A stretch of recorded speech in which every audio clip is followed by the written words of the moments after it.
remember saying to the missus on the first run out, I've heard of Dam Wall, but this is the first time I've seen it. It's one of the few places where you can stand in one spot and see the curvature of the earth. Yeah, we are out in the middle of nowhere, that's for sure.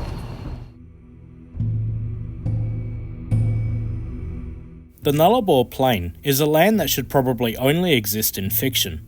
Seemingly stretching from one infinity to another, it is an area that has daunted travellers for millennia. To the local Aboriginal population, the land was known as Undiri, quite literally meaning the waterless.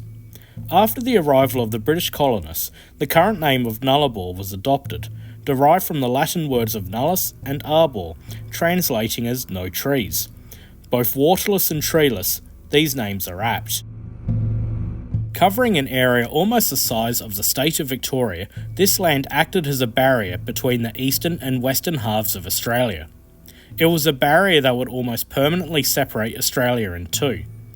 Prior to Federation in 1901, the colony of Western Australia was reluctant to join in the new planned nation. The offer of a railway crossing the waterless and treeless plain would encourage Western Australia to become a part of the new Commonwealth of Australia. It was a political promise, but one that would come to fruition in what would become Australia's first major engineering project. Over 1,000 miles of railway, running from Port Augusta in South Australia to Kalgoorlie in Western Australia, would be laid through some of the harshest land on the planet. The Nullarbor Plain, being so flat and barren, presented a unique challenge to the surveyors who had to find a route for the railway. There were no significant natural features to use as a point of reference, so like ancient sailors at sea, they used the stars to help plot their course. The alignment they surveyed would include the longest straight stretch of railway in the world, 478 kilometres or 297 miles without a curve. There was no surface water nor equipment that could be found on the plain. Everything needed for both the construction crews and the railway itself would have to be brought in. It was out of this necessity that an Outback legend would be born. It's the lifeblood, it's the opportunity to communicate, and it creates the, if you like, the big community across a very vast space. As the rail steadily reached across the wilderness, the enormous logistical challenges already mentioned were compounded by the most basic of human needs: food. Beyond Port Augusta and Kalgoorlie, there were no supplies available for the hungry track gangs. Food and water would have to be brought in alongside track building materials. The use of Roberts Brothers track layers, imported from the United States, would add further supply challenges. These machines rapidly increased the speed track could be laid, helping break construction records in the process. This meant that the railheads were quickly moving further away from town centres and deeper into the outback wilderness. Initially, local traders at both ends of the line were engaged to supply everything required to support the construction effort. The ever-growing logistical demands, combined with a growing dissatisfaction at the supplies being charged at for-profit prices, would encourage the Commonwealth Railways to take over the operation and distribution of basic essential services in-house. In particular, a focus was made on ensuring goods and services were supplied at cost to the railway staff and their families, with no additional profit markups. The first railway store, a simple canvas tent, was initially set up at the railhead. As the project advanced, the tent was replaced with a small galvanised iron building, but the necessity to constantly move the structure became impractical. From 1915 onwards, several freight wagons were converted to ferry supplies once a week from Port Augusta to the railhead. Known as mobile provisions vans, these mobile stores would be supplied from a permanent supply base in Port Augusta. In addition, permanent settlements were being established alongside the railway to house staff dedicated to either track or locomotive maintenance. Stores for the staff, run by the railways, were established initially at Wookilla, Kingunya and Tarcoola, with others later appearing at Cook, Rawlinna and Parkston. These stores would send out supplies to the railway staff living in between these locations via the mobile provisions vans. Prices for all groceries were fixed to match those sold in Adelaide, the South Australian state capital. Additionally, prices were uniform across the length of the railway. This coordinated system of both fixed and mobile stores across the desert would almost immediately be known by railway staff as the Tea and Sugar Train. Once the Trans-Australia Railway had been completed in 1917, the newly established service would continue to operate, supplying the long string of desert communities established beside the line. Over time, the Tea and Sugar name would make its way into the pages of official railway reports. The train's identity was assured. Developed out of necessity in the Outback dust, an Australian railway legend was born.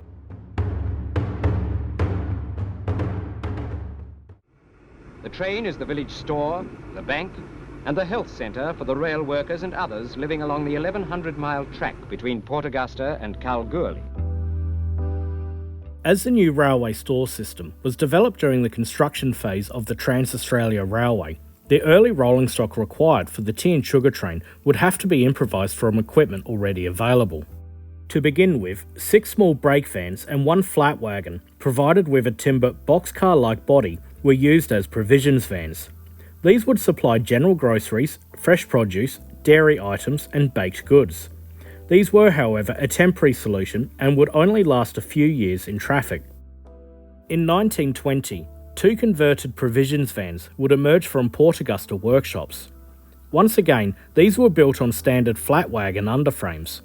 These vans would include living quarters for the storemen, shelves for groceries, a bread bin with a capacity of 400 loaves, and a vented section for perishable items. Although the supply of foodstuffs was the most pressing concern, the Tea and Sugar Train would also provide other services to the communities alongside the track.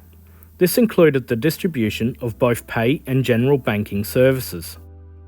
To supply this need during the construction phase, what was dubbed as a pay and inspection van was assembled in 1915, once again using a standard flat wagon underframe. Like the early provisions vans, this was only a temporary solution as a permanent pay van was placed into service around 1918. The new pay van was split into 2 halves. One end contained cooking and sleeping facilities, while the other end had a safe, office tables, storage cupboards, and additional sleeping bunks. Meat supplies would require some unique equipment. In the days before widespread refrigeration, the long distances covered in hot weather would potentially render pre-prepared meat unusable by the time it was delivered to the community. The solution to this was the butcher's van. 2 butcher's vans were assembled in 1918 to meet this need. 2 wagons, one being a timber van or boxcar and 1 sheep wagon, were both effectively cut in half and the bodies matched up to create 2 butcher's vans. Livestock would be slaughtered and pre-prepared on the move between stations, ensuring fresh meat was supplied at each township. Unlike the rest of the train, which was crewed with railway staff, the butcher was an individual contractor who would source the livestock in addition to pre-preparing the cuts of meat en route. Space for meat sales and accommodation for the butcher were also provided. In addition to the dedicated provisions, butchers and pay vans, regular freight wagons such as water tank cars and covered vans would also be used. The water tank cars would supply drinking water to local town reservoirs, while the vans would be used to move larger personal items and general goods. For example, when a member of staff and their family would move from one community to another, they would pack all of their belongings onto the Tea and Sugar Train, effectively becoming a personalised railway moving service. Finally, a passenger carriage or 2 and a brake van would be attached for local use. From the early 1920s onwards, this motley collection of carriages and wagons would form the early Tea and Sugar Train. One doesn't feel so isolated out here with the train coming once a week. We have all the news from everyone along the line. To the people of the Nullarbor Plain, it brought not only supplies, but it became a social event. The Tea and Sugar Train brought the desert community together, and in turn, the train found a place in the hearts of everyone on the line. It became the place that news and stories from along the track would be shared and passed on. Phil Mick Bell would work in the provisions van from 1969 until 1980 and saw the enormous social impact the train had firsthand. For many people, the Tea and Sugar Train was the highlight of their week. You can imagine the loneliness out there. All they could do was wave at the trains as they went past. By gee, it must have been hard. But most of the people seemed happy enough. All they had were kerosene fridges and tilly lamps, really basic stuff. Some of the places still had outdoor dunnies, the old thunderbox out the back. From his position in the provisions van, Phil would eventually get to know everyone who used the tea and sugar train. Naturally, the Outback lifestyle would attract some interesting characters. One of the best-known characters along the line was Ziggy, an eccentric Polish fellow. He was a fettler at Mount Christie who'd built himself a fortress out of old railway sleepers, corrugated iron and any other material he could lay his hands on. But in later years, Mount Christie closed down, so he moved to Barton, where he built himself another fortress. He had a Kelpie dog named Soxy and a bird Avery with lots of pigeons, and he always bought bags of wheat to feed them. Ziggy would continue to live beside the railway towards the end of the tea and sugar service, even featuring in an interview with the Australian Broadcasting Corporation around 1994. We haven't got televisions. We haven't got, they call them telephones. We got now call them lights or wireless. I'm living all my life in Australia, no fridge. No What fridge. happens when it gets hot? There's no difference to me. It wasn't just eccentric locals or railway employees that depended on the train, but even the Americans wanting some fresh Australian meat. From the provisions van, Phil would watch the butcher get flooded with orders when the train stopped in Pimba. The butcher did a roaring trade at Pimba, because lots and lots of Americans from the Woomera base would come out to meet the train. The Yanks only had cryovac meat, so they loved getting fresh meat from the butcher van, and he'd sometimes be serving until about 10 o'clock at night, and they'd spend big. Of course we'd go to the butcher on the train. If you had to choose between fresh-cut steak or prepackaged stuff at base, wouldn't you do the same? The Aussies looked after us pretty well. The scene in the butcher's van at Pimba was just an example of the huge amount of work the staff had to do while on the job. Long hours, high summer temperatures, and the good old work practice of hurry up and wait. We worked long hours. You were flat out serving people at each camp. Then between each stop, you'd be busy getting the orders ready for the next camp. It was nothing to work 16 hours per day. It was a slow trip. The tea and sugar train was the lowest priority train, so we often sat in sidings for hours, waiting for freight and passenger trains to come past, as they always had the right of way. When we finished working, we'd just get whatever sleep we could. On the Tuesday, we'd run through to Parkston. Once the train arrived at Parkston, they'd put the store vans, the butcher's van, and the paymaster's van onto a fast goods, and we'd head for home. We'd get back to Port Augusta at about 7 o'clock on the Thursday morning, just after passing the other tea and sugar heading out. Then we'd have a few days off before we started loading again on the following Wednesday. During the 1970s, however, things would begin to change for Phil and his provisions van. The layout of the new service vans made the already difficult working conditions almost unbearable. In about 1977, the old store van was replaced by the service van, which was self-served like a supermarket. With the old van, we could get a reasonable night's sleep, but the service van had a great big noisy generator, which was very loud. It went thump, thump, thump all night long, and it was not easy to get much sleep. It just about sent me deaf, and was one of the reasons I finally got off that train. Although he would leave working on the tea and sugar train in 1980, Phil Mick Bell would continue to work for the railways until he finally left the job altogether in 1997.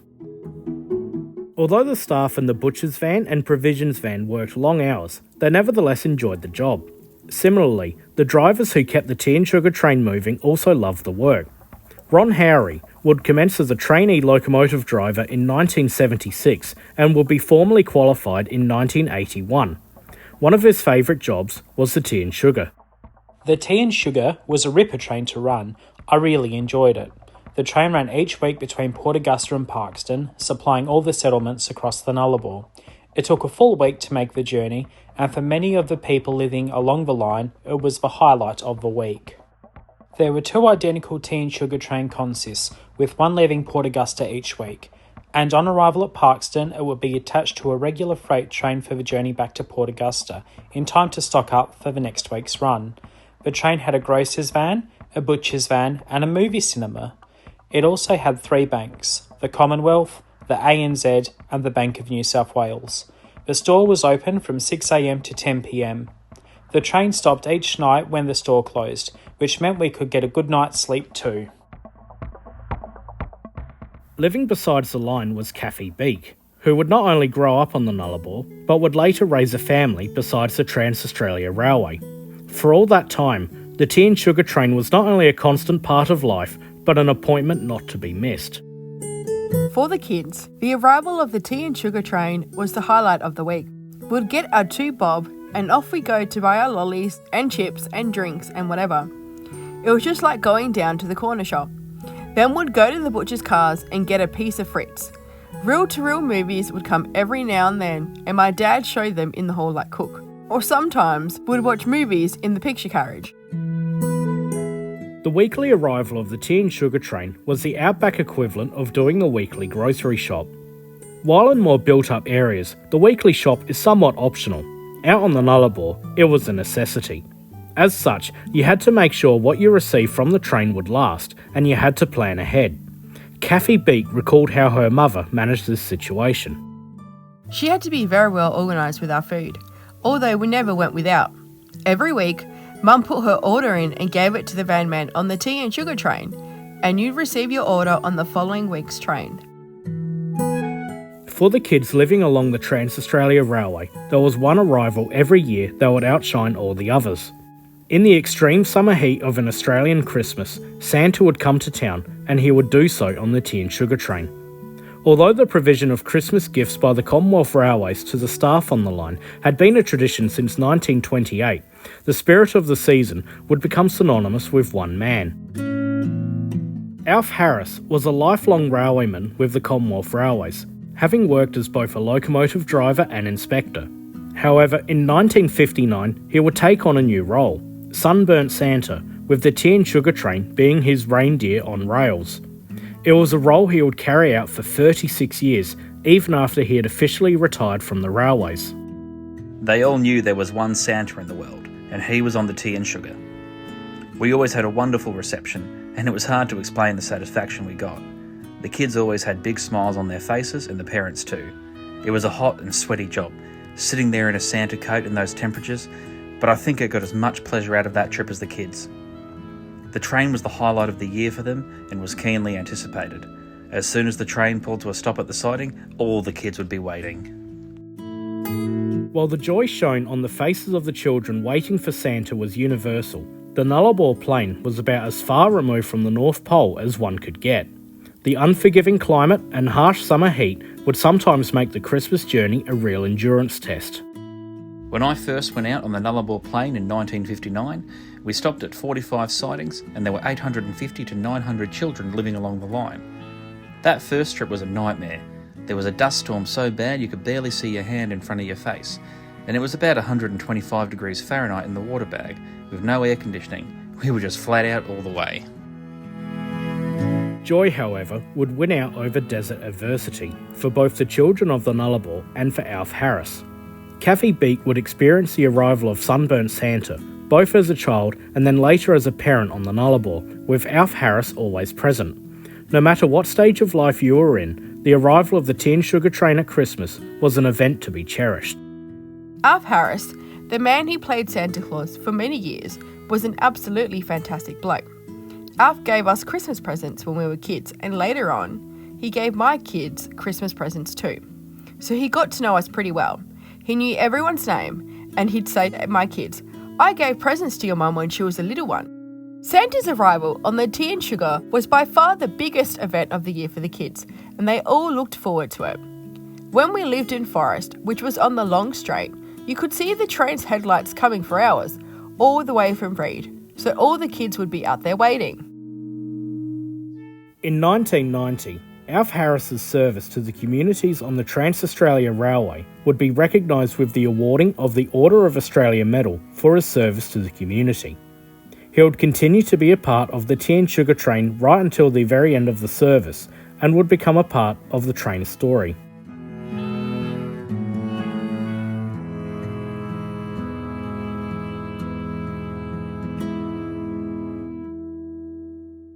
At times it's the only contact we have with the outside world, as we're pretty well isolated. And you look forward to it coming every week? Yes, it's one of the highlights of the week, actually.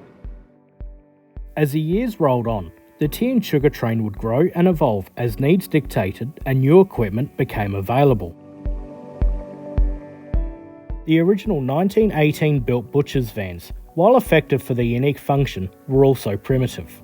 By the early 1940s, refrigeration technology had advanced to a point that new butcher's vans could be built that would eliminate the need to slaughter livestock while in transit. The Commonwealth Railway's workshops in Port Augusta would be given the task of building these new vehicles. Entering service in 1944, these vans were a major advance on the earlier vehicles. 2 interconnected refrigerated compartments were provided at one end of the van for hanging meat. Power for the refrigeration equipment was provided by an 8 horsepower Lister engine, driving the condensing gear via belts. Sun shields and a double roof helped provide additional protection against the desert conditions. Further along the car was a meat preparation area, complete with a butcher's block and a serving window. Finally, sleeping and living quarters were provided at the other end of the butcher's van. In the early 1950s, the distinctive butcher's vans would be joined by 2 new provisions vans, bringing a new standard of service to the tea and sugar train. Most importantly, a refrigerated cool room for the transport of perishable items was incorporated. A generator set was fitted at one end of the car to provide power for the refrigeration equipment. A general merchandise storeroom, serving counter, and living quarters for the store person were also a part of the design. These all-steel cars were constructed by Commonwealth Engineering in Sydney, with the final fit-out being performed at Port Augusta workshops. Despite being ordered in 1953, post-war material shortages, however, would delay the delivery of the provisions vans until late 1955. These vans, along with the aforementioned butcher's vans, would help define the classic image of the tea and sugar train, not only to the people of the Nullarbor, but to the nation as a whole. Following the introduction of diesel locomotives to the Trans-Australia Railway, it became necessary to ensure that adequate supplies of diesel fuel were provided along the line. The tea and sugar train would be used to transport fuel and tank wagons along the line from the main storage point in Port Pirie. These facilities were placed into operation during 1952. In addition to locomotive use, diesel fuel would also be used to supply local town power plants. 10 dedicated tank wagons for this purpose were delivered between 1952 and 1953.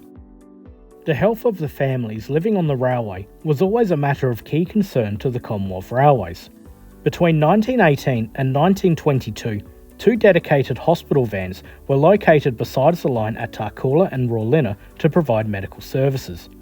In the 1950s, however, the delivery of medical services would become directly tied to the tea and sugar train story. At the suggestion of the Department of Health in Western Australia, a spare 1915-built passenger car was modified to become a travelling baby health clinic, supplying medical support to both mothers and their children. Nursing staff from Western Australia would be made available to staff this carriage, which entered service in 1954. The newly converted carriage would almost immediately gain a second use. Ever since the construction of the line, the spiritual nourishment of the railway staff and their families had been catered for with travelling church leaders visiting the construction camps and later townships. It had been suggested several times over the intervening years that provision for a travelling chapel be attached to the tea and sugar train service. As the newly converted travelling baby health clinic would make the journey once every 3 months, the car could be made available at other times of the year. From 1955, church leaders from 2 denominations would provide spiritual nourishment from on board the train. In light of the new dual use of the carriage, it was officially referred to as the community welfare car. During the early 1960s, another service would be offered on the tea and sugar train. Using a 1907-built passenger car that had previously been used by both the Victorian and South Australian Railways, a mobile movie cinema was created. While the permanent residents living beside the Trans-Australia Railway were a hardy breed, who knew how to entertain themselves in the outback wilderness, the newly created mobile Fiat car was a welcome and much appreciated addition. With the arrival of new equipment better suited for the desert conditions and more services being offered, the tea and sugar train would roll on, serving the people of the Trans-Australia Railway. However, the modernisation of the tea and sugar train would occur alongside a steady development of the railway itself. New infrastructure and equipment would continue to arrive, strengthening the transcontinental link across Australia. Little by little, however, these changes would bring about the eventual downfall of the tea and sugar. What sort of future do you think it's got? The sugar, not a great deal, I'm afraid. They'll have to run some sort of service out here, but it'll probably end up like the Northline vans. It's just container vans and they were in trouble. In a climate of extremes, the efficient operation of train services on the Trans-Australia Railway was always a matter of importance to the Commonwealth Railways. At the end of the Second World War, it was clear that the old way of doing things would no longer suffice. It was time to modernise. In 1951, the Commonwealth Railways would introduce their first mainline diesel-electric locomotives to their roster. Between September 1951 and July 1952, 11 GM-class locomotives were introduced to service, enabling the 47 operational steam locomotives in use at that time to be almost completely removed from mainline service.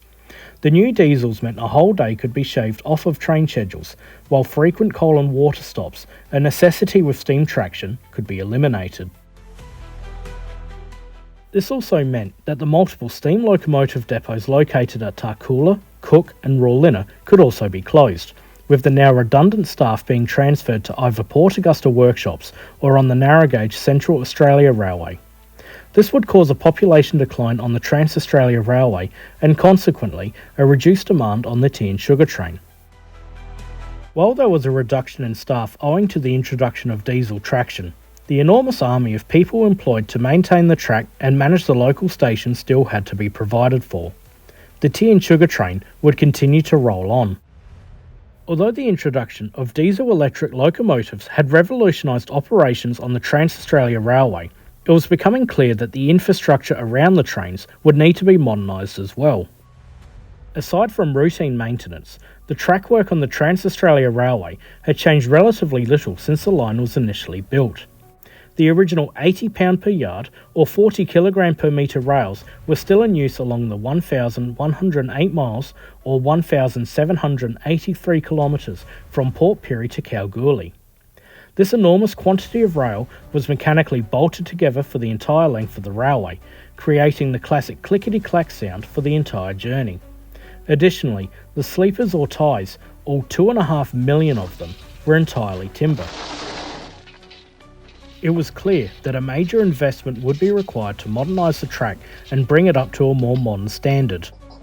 In 1950, work would commence on building a new standard gauge railway from Port Augusta to Lee Creek and Maree in the far north of South Australia, replacing the narrow gauge portion of the Central Australia Railway running through the Flinders Ranges. While not directly related to the Trans-Australia Railway, the new line would set a new standard of track construction for the Commonwealth Railways.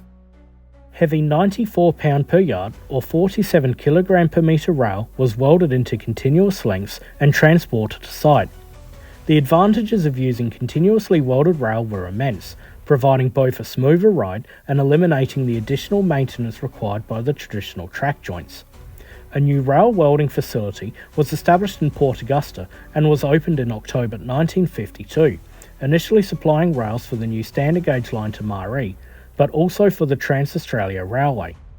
Work to relay the track commenced in the late 1950s, but the enormity of the task meant that the project would take years to complete. The project, however, would take on a newfound importance during the early 1960s. In 1962, work commenced on building a new standard gauge link across Australia. Alongside the rebuilding of the Trans-Australia Railway, the narrow gauge lines between Kalgoorlie and Perth in Western Australia and Port Pirie to Broken Hill in South Australia and New South Wales were both replaced with a new standard gauge route.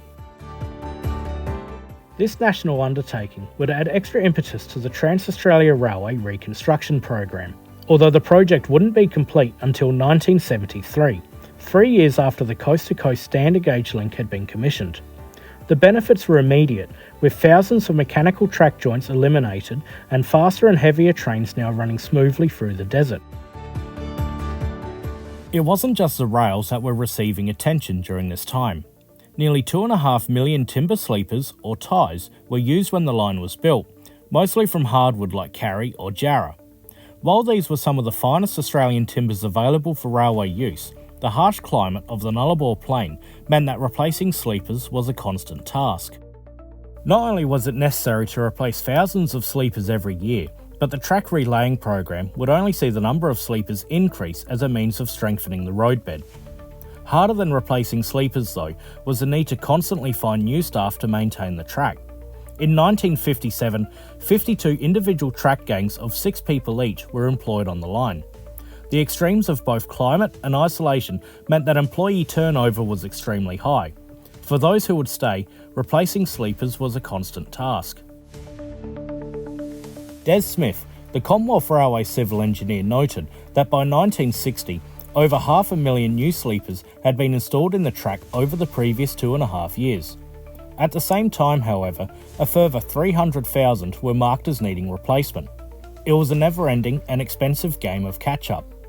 He would later comment, "For years, there were many places I did not sleep well on trains, knowing what was underneath."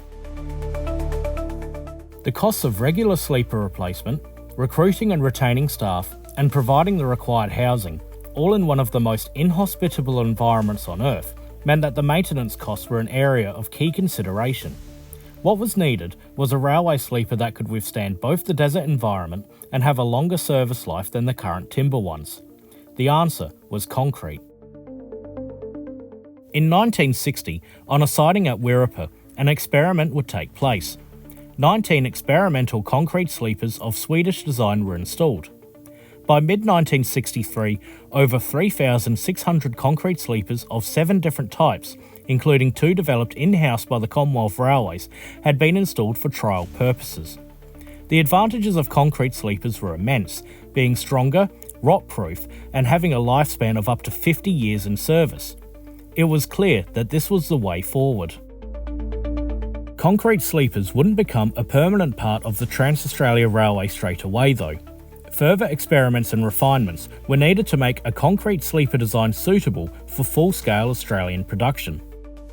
Additionally, the rail replacement project on the line was just one task being undertaken by the Commonwealth Railways during the 1960s. Planning was underway for a new branch line running from Port Augusta to the steel city of Whyalla in South Australia. Additionally, early designs for a new standard gauge railway to Alice Springs, replacing the old narrow gauge Central Australia Railway, were in development. The Trans-Australian line would have to wait a little while longer. Opening in 1972, the Whyalla line would be the first railway in Australia to entirely use concrete sleepers. It would be a great success and would prove beyond any shadow of doubt that this was the future of track construction in Australia. After over 10 years of design and development, it was time for the concrete age on the Trans-Australia Railway to begin. In May 1974, production started on 200,000 new sleepers to be used between Port Pirie and Port Augusta. The concrete re-sleepering project would take years to complete, with the Australian National Railways Commission taking over the task following its formation in 1975. Slowly but surely, a new railway was rising out of the desert sands, taking this transcontinental link into a new era. A new era was starting, but it also meant that another one would slowly come to an end. The arrival of nearly maintenance-free concrete sleepers and continuously welded rail would steadily eat away at the need for the tea and sugar train. It would continue to run during this period, but it was now clear that time was starting to run out.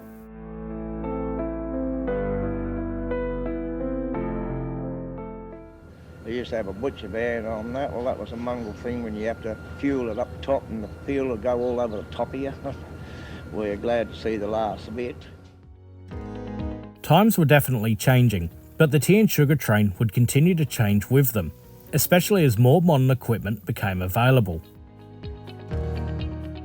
By the early 1970s, the community welfare car, being both timber-bodied and unair-conditioned, was showing its age. However, a modern replacement was being worked on. Entering service in 1973, the new community service car started out as a sleeper and lounge car used on the Trans-Australia passenger service. Built in 1952 by Wegman in Germany, the newly converted car would continue to offer the same services as the old one, but would do so with the benefit of air conditioning and more modern facilities. 1973 would also see work commence on the conversion of 2 new provisions vans. Advances in refrigeration and food packaging technology would allow these new vehicles to combine the functions of both the existing provisions van and the butcher's van all into one car. The vehicles selected for this task were unique. Built in 1928 by Pullman in the United States, these 2 cars were imported to Australia for use on the overland train service between Adelaide and Melbourne. In the United States, these cars were generally known as heavyweights. This was a fitting title indeed, as the cars weighed over 76 tonnes and featured a floor partially made of concrete to improve stability at speed. These 2 sleeping cars, named Macedon and Mount Lofty, were magnificent, but their enormous bulk made them expensive to operate compared to local equipment. These 2 cars would spend periods both in and out of service. Between 1950 and 1964, they would be sold to the Commonwealth Railways. From 1973 onwards, Port Augusta workshops would convert these cars to become what were known as retail stores vans. Compared to the previous provisions vans, these would feature a more modern self-serve layout akin to a regular suburban supermarket. We have margarine, chickens, coon cheese and toilet paper. This is what you want special? Additionally, refrigeration and freezer space was provided, which would allow for pre-packaged meat supplies to be transported. Like the previous provisions vans, sleeping, living and power generation facilities were incorporated at one end of the car. The conversion of the 2 Pullman heavyweights for tea and sugar train service would be a drawn-out affair. Work had commenced in 1973, but a combination of funding difficulties and more urgent priorities meant that it wouldn't be until 1979 that the freshly rebuilt retail stores vans would enter service with Australian National. After nearly 40 years of service, the 2 butchers vans were retired in 1982, while the 1950s provisions vans would be written off in 1985 and 1986. Aside from these conversions, Australian National would periodically provide other vehicles for service on the tea and sugar train. From 1991, a former South Australian Railways baggage van was adapted to become a rolling activity hall. Finally, in 1992, the 2 retail stores vans would be augmented with 4 provision storage vans, providing additional storage space for essential supplies. These were converted from former South Australian Railways brake vans, which had been rendered surplus with the introduction of 2-person train crews. For their new role, additional insulation and ventilation were added, along with other minor changes. These would be the final additions to the tea and sugar train though. Throughout the 1980s and into the early 1990s, the march of the concrete sleeper across the Outback had been slow but steady. With each passing year, the gap between sleepers had been closing, and with it, it would be the end of the line for the tea and sugar train.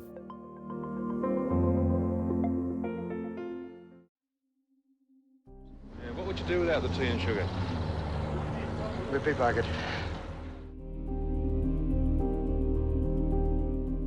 When the Trans-Australia Railway was opened in 1917, 53 communities were established to serve both the trains and the railway itself. As the years rolled by, more efficient operating practices and the introduction of diesel locomotives meant that by the mid-1950s, the number of townships served by the tea and sugar train had dropped to 34. This steady decline would accelerate dramatically during the second half of the 20th century. As discussed previously, the introduction of heavier rail welded into continuous lengths and concrete sleepers would reduce the volume of maintenance required, and as a result, reduce the number of staff needed. One by one, camps in towns besides the railway would close. Places like Denman, Alday and Hughes would slowly fade into history. By 1987, only 9 communities were still being served by the tea and sugar train. The project to install the concrete sleepers was an enormous undertaking, with the sheer distances to be covered and remote working conditions making the task an arduous slog. Having commenced in 1974, it would take 20 years to completely re-sleeper the track, with up to 250,000 sleepers being inserted per year. By 1994, Australian National had completed the task, and for the few remaining people living beside the line, the end was nigh. It wasn't all doom and gloom, however, for the rebuilt railway transformed the working conditions of the train crews. Locomotive driver Ron Howry was quite complimentary about the use of concrete sleepers on the Trans-Australia Railway, despite knowing the impending fate of the people living beside the line. He noted, "The ride over the new track was magnificent, with trains able to go much faster out on the straight, 125 km per hour for passenger trains and 100 km per hour for freight. Train crews no longer stopped for rest at Rawlinna. We ran all the way from Parkeston to Cook, went to rest, then returned home the next day." In a weird twist of fate, the tea and sugar train would aid in its own demise, regularly being used to transport the new concrete sleepers to wherever they were needed. The tea and sugar train was an institution, the lifeline of the Outback. It was, however, an institution born out of necessity, and it would sadly die out of necessity. The original need to feed and service the people of the communities along the track was no longer there. It was the end of the line for the tea and sugar. The last train would rattle its way out of Port Augusta on the 28th of August 1996, departing Parkeston for the final eastbound run on the 30th of that month. The demise of the tea and sugar train would also mean the end of the last settlements on the railway, like Tarcoola and Cook in South Australia. For the remaining staff at these locations, it was naturally a time of great personal anxiety. Kathy Beek, who had spent decades of her life living beside the railway, later commented, "The closures caused a lot of bitterness and upset, with people concerned for their future. When Cook and Tarcoola finally closed in 1996, everybody was made redundant and they had to apply for a job in Port Augusta, although many people didn't want to relocate, so they took packages and left their job altogether." In the years since the cessation of the tea and sugar train service, the need to deliver diesel fuel and carriage water to the resupply point at Cook remained and still continues to the present. Today, train services run by Pacific National, who manages the town of Cook, still stop there to take on additional fuel. In addition, the Indian Pacific passenger service has the water tanks on the train replenished here. Both fuel and water are regularly transported by train to Cook, with dedicated tank wagons being attached at Port Augusta to regular freight services going west. Other freight services run by other companies, however, are provided with additional fuel storage tanks known as inline fueling, which allows for the locomotives at the front to refuel while on the move.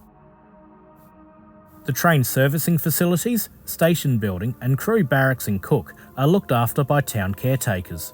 Today, the permanent population of the town now hovers between 3 and 11 people. Cook is one of the main centres served by the tea and sugar train, and today, sitting in the quiet space of the Nullarbor, it continues to be served by the passing trains. A small piece of the tea and sugar train legacy lives on. While the tea and sugar train service is now a part of history, some of the rolling stock used is still very much with us.